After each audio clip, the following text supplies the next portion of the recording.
الله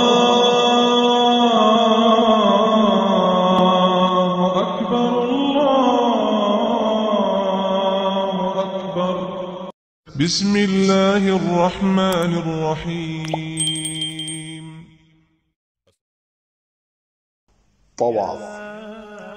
طواف شروع کرنے سے پہلے تلبیہ پکارنا بند کر دیں۔ طواف کے لیے وضو شرط ہے۔ اگر دوران طواف وضو ٹوٹ جائے تو دوبارہ وضو کریں۔ مرد اپنے احرام کی چادر دائیں کندھے کے نیچے سے نکال کر بائیں کندھے پر ڈال لے اور دایاں کندھا کھلا رکھیں۔ رواہ ابو داؤد۔ مرد طواف کے پہلے 3 چکروں میں رمل کریں، کندھے اٹھا کر تیز تیز چلیں اور باقی 4 چکروں میں عام چال چلیں۔ رواہ الترمذی۔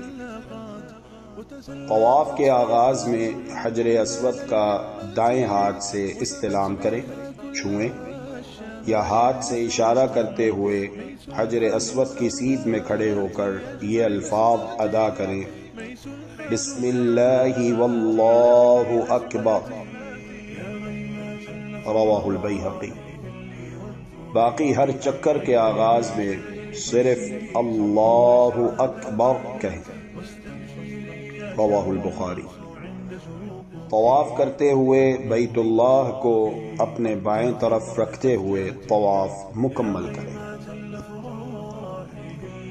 ایک طواف 7 چکروں پر مشتمل ہوتا ہے۔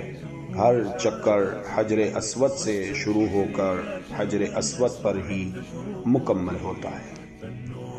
طواف کے 7 چکر حطیم کے باہر سے لگائیں۔ طواف کے دوران تلاوت قرآن، تسبیح و تحلیل اور دعائیں اذکار کرتے رہیں۔ طواف کے ہر چکر کی کوئی خاص دعا سنت سے ثابت نہیں۔ دوران طواف سوائے بھلائی کے کوئی اور بات نہ کریں۔ رواہ الترمذی۔ دوران طواف نماز کا وقت ہو جائے تو نماز ادا کر کے طواف کے بقیہ چکر مکمل کر لیں۔ رکن یمانی کو صرف چھوئیں، بوسہ نہ دیں۔ اگر چھونا ممکن نہ ہو تو پھر بغیر اشارے کیے گزر جائے۔ رواہ مسلم۔ رکن یمانی اور حجر اسود کے درمیان درج ذیل دعا مانگنا مسنون ہے۔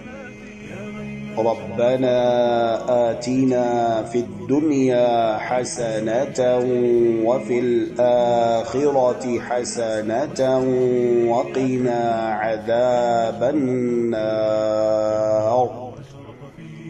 اے ہمارے پروردگار، ہمیں دنیا میں بھلائی عطا فرما اور آخرت میں بھی بھلائی عطا فرما اور ہمیں آگ کے عذاب سے بچا۔ طواف مکمل کرنے کے بعد مرد دونوں کندھے ڈھانپ لیں، کما فی البخاری۔ طواف مکمل کرنے کے بعد درج ذیل پڑھتے ہوئے مقام ابراہیم کی طرف آئیں۔ وَاتَّخِذُوا مِن مَّقَامِ إِبْرَاهِيمَ مُصَلًّى، اور مقام ابراہیم کو نماز کی جگہ بنا لو۔